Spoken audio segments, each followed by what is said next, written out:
100 বার 200 বার 500 বার দরুদ শরীফ পড়তে কি কষ্ট লাগে? দরুদ শরীফ পড়তে টাকা লাগে? দরুদ শরীফ পড়বে কারা? ঈমানদার হবে যারা। যে আয়াতে কারিমা তেলাওয়াত করেছে, যে আমি ইচ্ছা করে নিজের আওয়াজ কমিয়ে দিলাম, মোটামুটি দেখলাম অনেকেরই সূরা আহজাব 22 পারার এই আয়াত ইন্নাল্লাহা ওয়া মালাইকাতাহু ইউসাল্লুনা আলান নবী অনেকেই মুখস্থ আছে। আছে কিনা? মেহরবানি করে আওয়াজ চেয়ে আছে কিনা? আছে। অর্থ কি?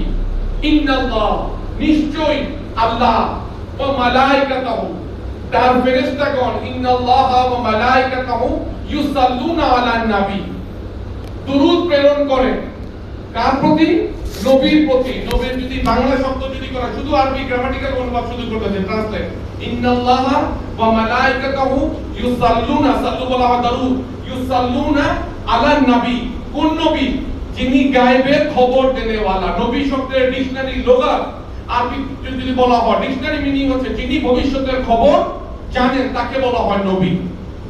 ইন্নাল্লাহা ওয়া মালাইকাতাহু ইউসাল্লুনা আলান নবী, আয়াতটি শেষ। তারপর ইয়া আইয়ুহাল্লাযীনা আমানু অনেকবার আলোচনা হয়েছে কোরআনে পাকের মধ্যে।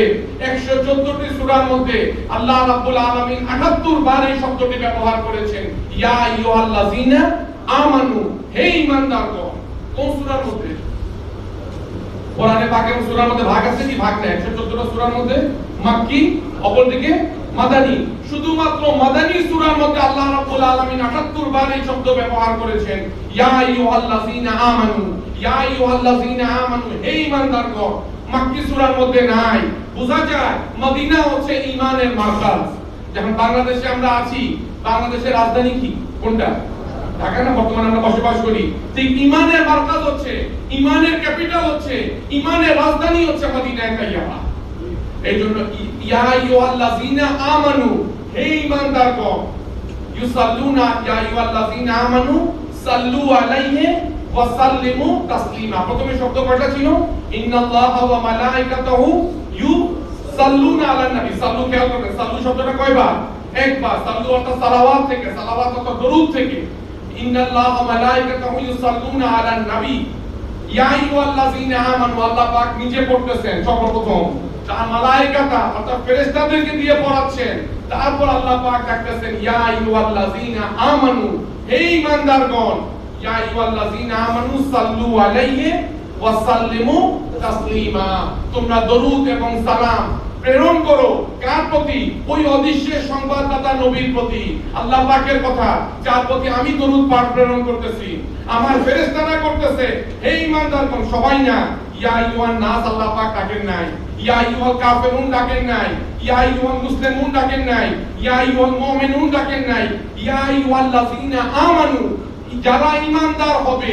এই জন্য বলার উদ্দেশ্য, তোমরাও খুব বেশি করে দরুদ এবং সালামের নজরানা পেশ করো। আর মহব্বতে রাসূল, তাজিমে রাসূল, ঈদে মিলাদুন নবীর সর্বপ্রথম হাদিয়া হচ্ছে, সর্বপ্রথম নজরানা হচ্ছে যে যত বেশি দরুদ শরীফ পাঠ করতে পারে। এই জন্য বলবেন শয়তানের ওয়াসওয়াসায় পড়ে, আগেই বলেছি আবারও বলতেছি, হাত জোর করে ক্ষমা চাচ্ছি। শুধু এই তেতুলের পিছনে নিয়ে ঘোরার জন্য, বসার জন্য আর খেলার জন্য বলা হয় নাই। পিছিয়ে না থাকো, মুখে মুখে দরুদ শরীফের ওয়াজ করতে থাকবেন। দরুদ শরীফ এমন একটা ইবাদত, আমার রাসূলের হাদিস, যে যত বেশি দরুদ শরীফ পাঠ করবে সে কিয়ামতে আমার তত নিকটবর্তী হবে। এখন আমরা কি রাসূলের নিকটে থাকতে চাই কিনা? হাসরের মাঠে মেহরবানি করে আওয়াজ এখানে চাই কিনা? রাসূলের কদমে আমাদের জায়গা হোক, আমরা চাই কিনা?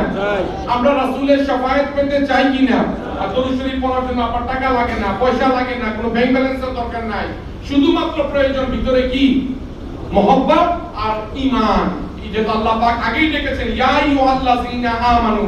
এজন্য সহজ, যদি সহজ বাংলায় যদি এই আয়াতের অনুবাদ যদি করা হয়, এক কথায় যে কথা শুরুতেই বলেছিলাম, ঈদে মিলাদুন নবী করবে কারা? ঈমানদার হবে যারা। মিলাদুন নবী করবে কারা? ঈমানদার হবে যারা। দরুদ এবং সালাম পাঠ করবে কারা? ঈমানদার হবে যারা।